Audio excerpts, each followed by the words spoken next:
So The Wild Robot is probably my most anticipated movie of the year.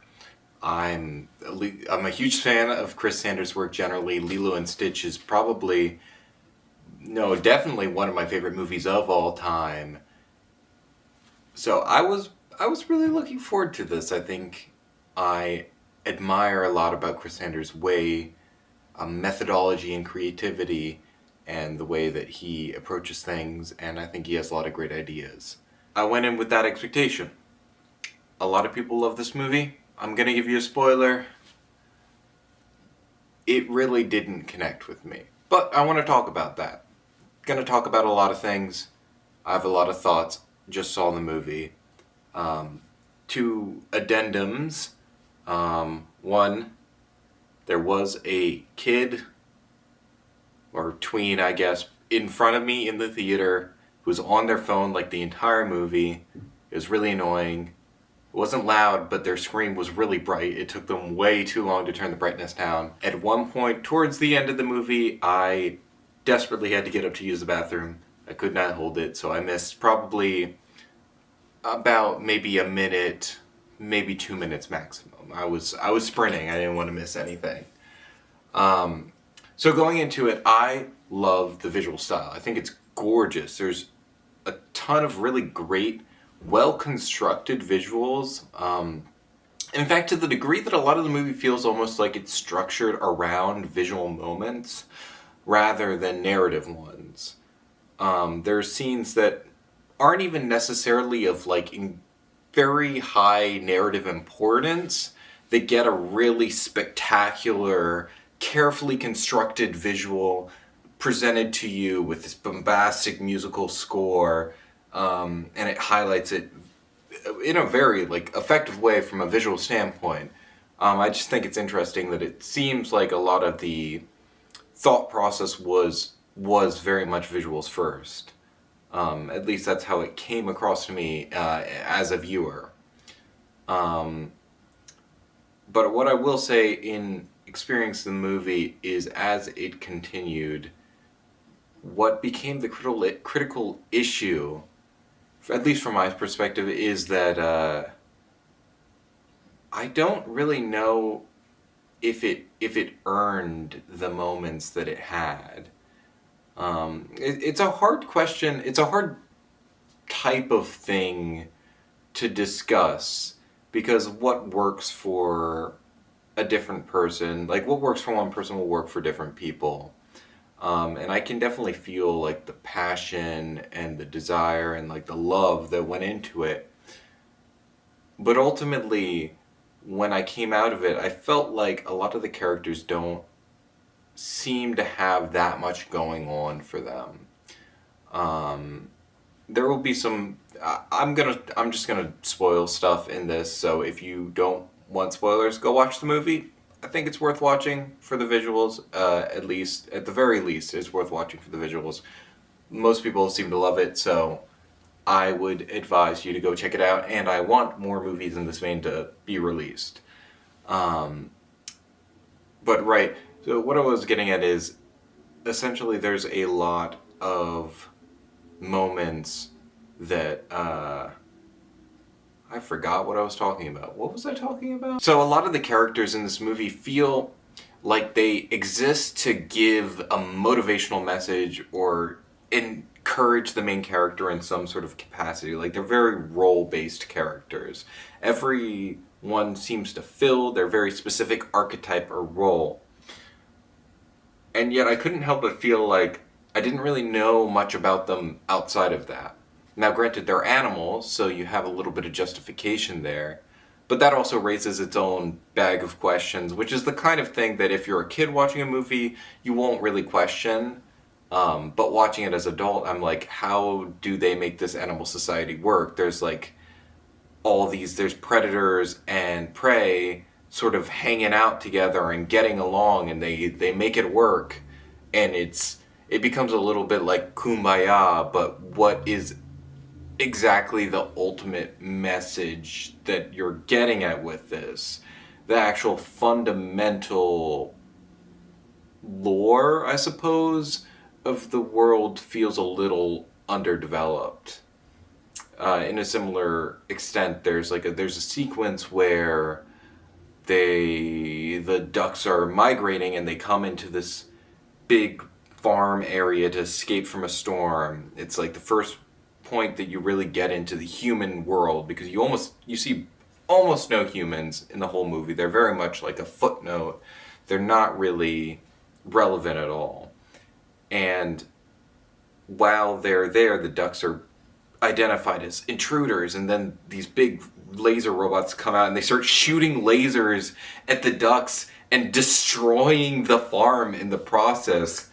And I couldn't help but think to myself, like, why would the robots be programmed to operate in that way? That seems really dumb, and doesn't really seem to make much sense. In fact, why are there like individual humanoid robots to function in a very generic farming system? Why would it be the same humanoid? Like, I'm overthinking everything, but from my perspective, it just felt like the world seemed really shallow. Like, there just wasn't that much to it. And this kind of story, I think, is the kind of story that really benefits from stimulating the imagination and the possibilities of like what could be out there, especially with like a sci-fi, futuristic kind of setting, and even, keeping the human world seeming more inhuman, giving it like its own structure of logic and systems and stuff, I think would have made it feel more believable. Now, I really like Roz. Overall, I think Roz is an incredibly strong character. Just from a pure design, characterization, appeal standpoint, that specific brand of, robotic, in this case a literal robot, but there's many of these kinds of characters that aren't, where they struggle to relate or understand the world around them. They operate in a very logic-based manner, and they have to sort of come to understand the people around them, and the people around them come to understand them. They realize that, they think in a slightly different pattern, but ultimately we can get along and care about each other. It's a very compelling narrative arc, and that kind of character is also just very entertaining because they approach the world in a wholly unique way, which gives them a sort of inherent struggle and an inherent comedy, and that gives the root of it charm. I do think that it seems occasionally inconsistent, the level of inhumanness that they attribute to Roz. Specifically, there's a sequence when Roz comes in to this area. There's a bunch of these other busted up robots that didn't really make the trip. She resurrects one of them and is sort of interrogating it, trying to get some information. And while it's talking to her, it's sort of confused by the level of humanity that she's acquired, and she really has grown quite a bit over the course of the movie. But in this specific sequence, she almost feels totally human in a way that she doesn't feel in almost any of the other movie.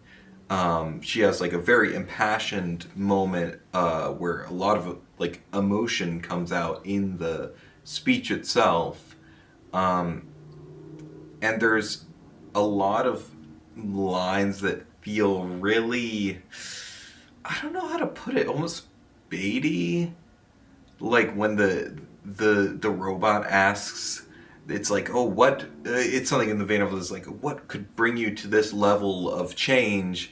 And Roz is like, I have a kid.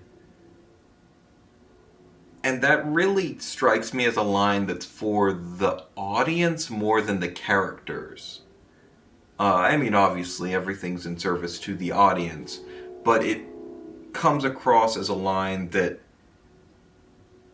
I couldn't see the character having said until she said it. I can understand it to a point, but it felt very much more in service of trying to get a reaction out of the people watching the movie, rather than necessarily following like what would have been the most natural response for the character. Especially considering that at least based on the lore that we learn, like the whole point of these robots initially is that they're supposed to care for a family unit. So I don't even know that it seems kind of illogical because, like, presumably their function would be largely caring for children in a big part. It seems like they're kind of like a maid type assistant bot, but then also they work on farms and also they just work everywhere, I guess. They're just the universal robot. Um, yeah, there's just a lot of lines that I thought struck me as very inspirational, but without a strong direction towards what that inspiration was moving towards. I got the sense that, yes, there's like this whole element of like life and motherhood and bonding together, coming together against all odds, but it feels strikingly vague. Though that does bring me to the part of the movie that I thought was the most interesting, and that's how the movie handles death.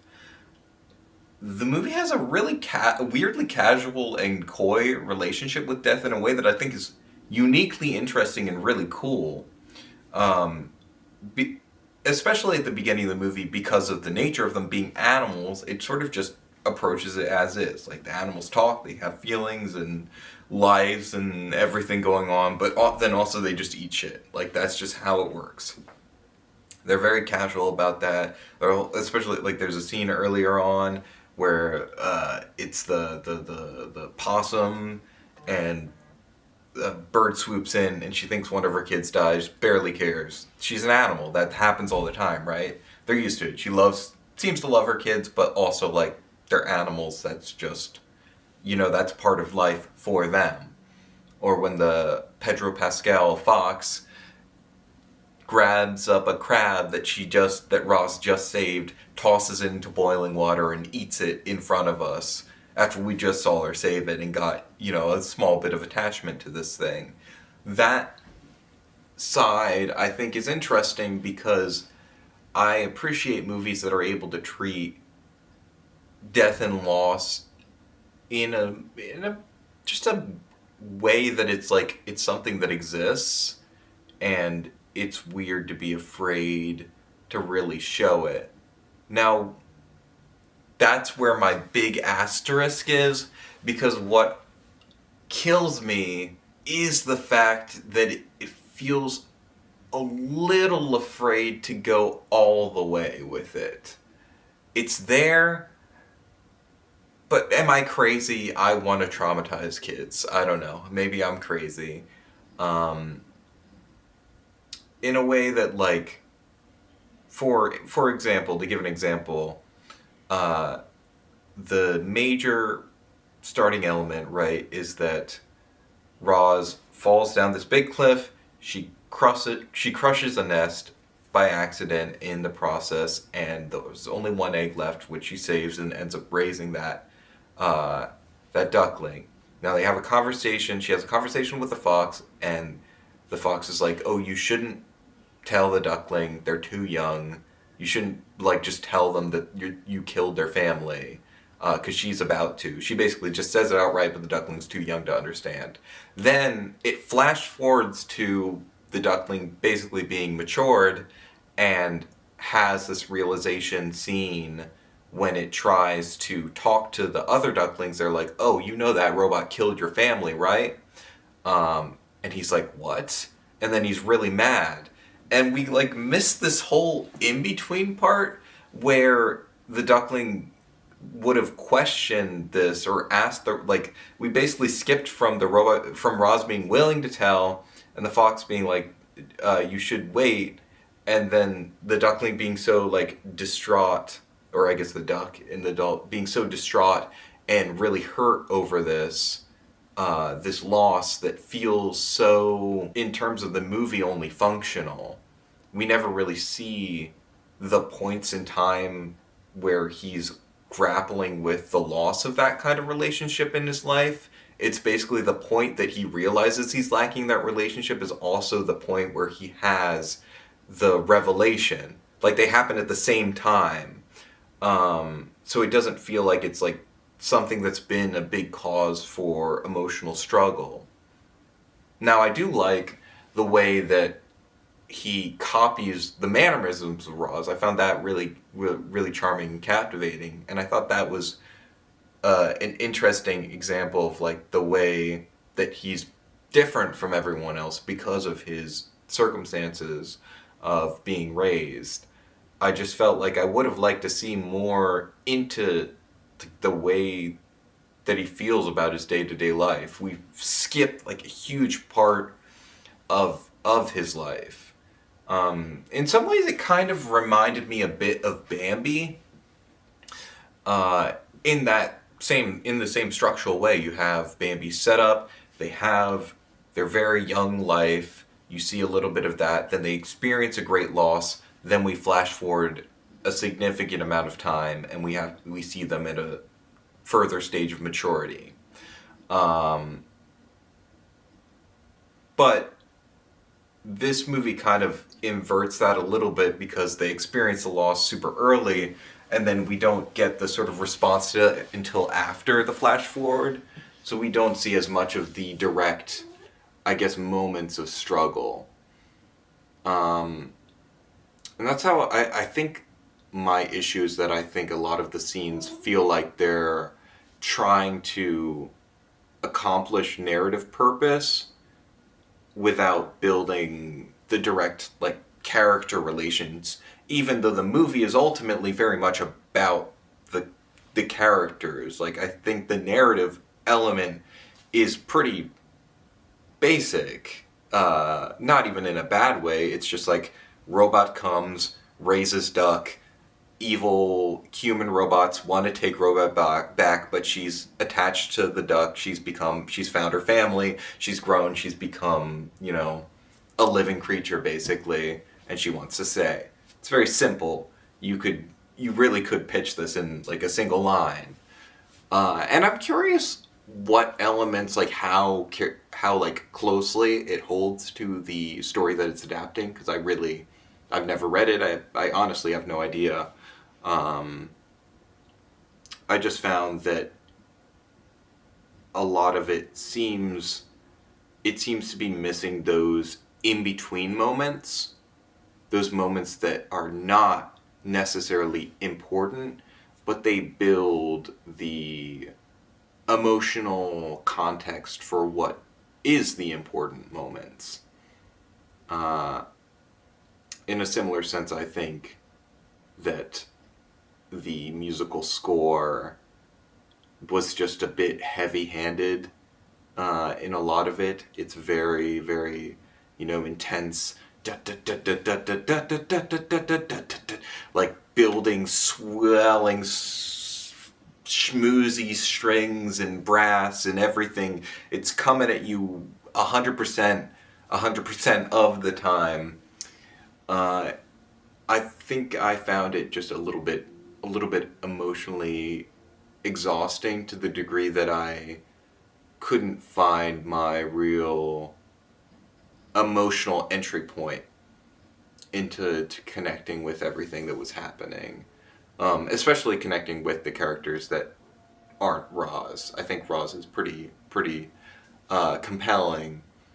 I just never really felt like there was all that much going on with the rest of the characters. This is especially applicable towards the end of the movie, where it really, like, everybody just kind of gets along, and I'm not sure what the implication is there, because it seems to be given the sense that, like, they're gonna stop eating each other, but then, like, what are they gonna do? They're vegetarian? What's the implications of this? That's the ultimate problem with, I think, this kind of narrative with animals, is the more you push the bonds and relationships, especially in contrast to there being real, like, human characters, the more I can't help but start to question the logic of what's happening.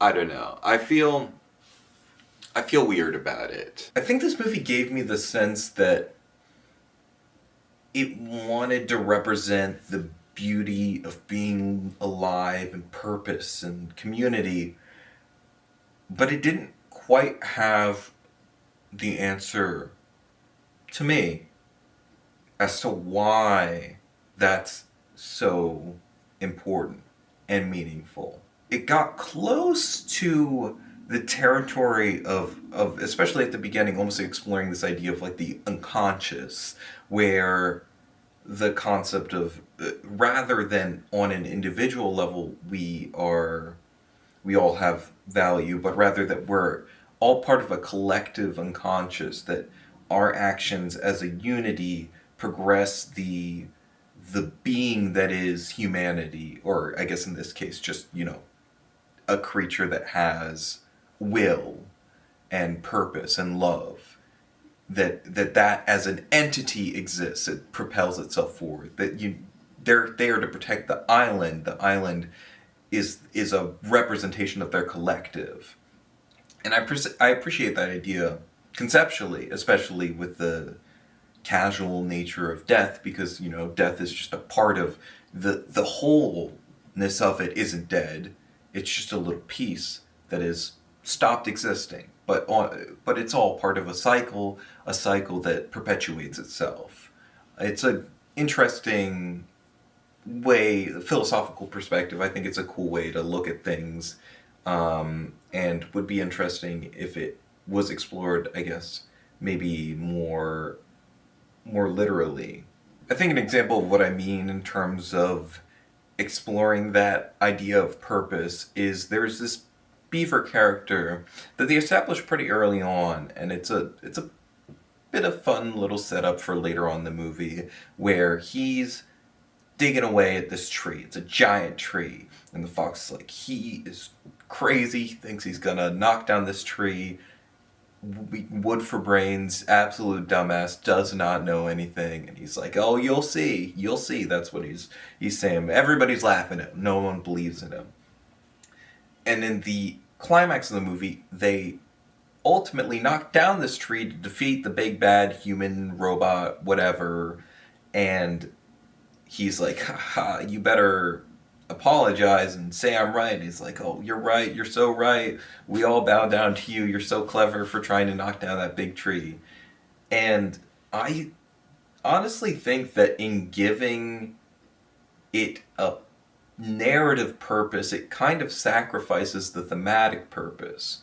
Because what he says is, you don't appreciate the art of it, you don't appreciate the beauty of the process.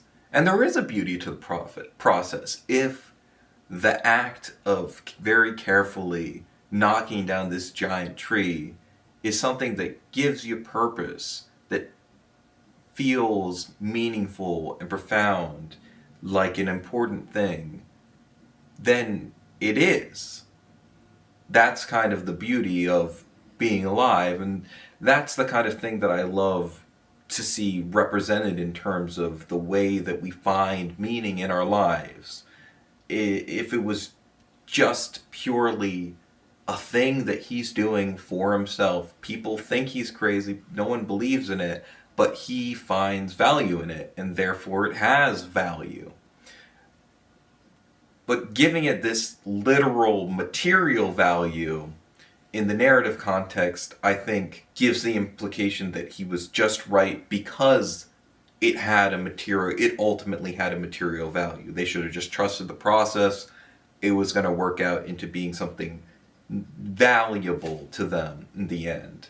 And I think I would have liked to see more representation of things that don't have material, like real, like actionable value in that kind of structure, because I think that's, a lot of our day-to-day life, a lot of living is things that don't have like explicit value in such an obvious way. We spend a lot of our time doing things that merely pass the time and enrich our lives on a personal level, but certainly aren't like just the pure concept of working for another person's benefit.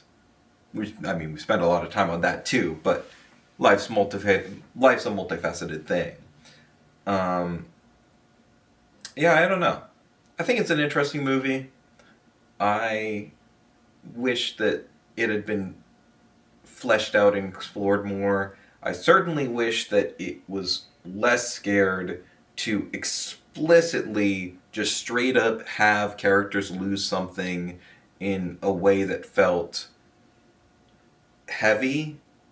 There's a lot of very emotional sequences, but like a character dies who's really barely important.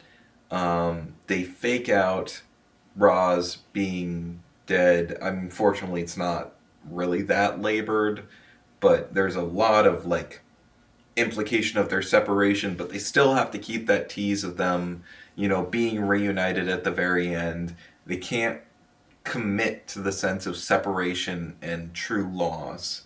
And I couldn't help but think of this movie called Machia, which I highly recommend. It's one of my favorite movies. It's not like favorite, but I definitely put it pretty high on my ranking of like animated movies that I strongly appreciate.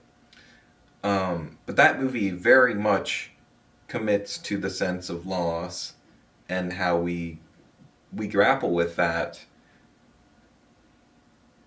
in a way that I was watching this movie, and I felt like a lot of similarities even in the structure and a lot of the beats. It's a very different movie, but on a, I guess, like broader thematic level, it actually has a decent amount of similarities.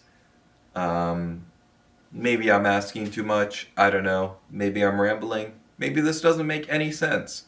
Let me know down below. Do you want more of me talking about a movie that I watched while reclining? I'm sure that the reviews are in, and that's in high demand. I just wanted to ramble about this.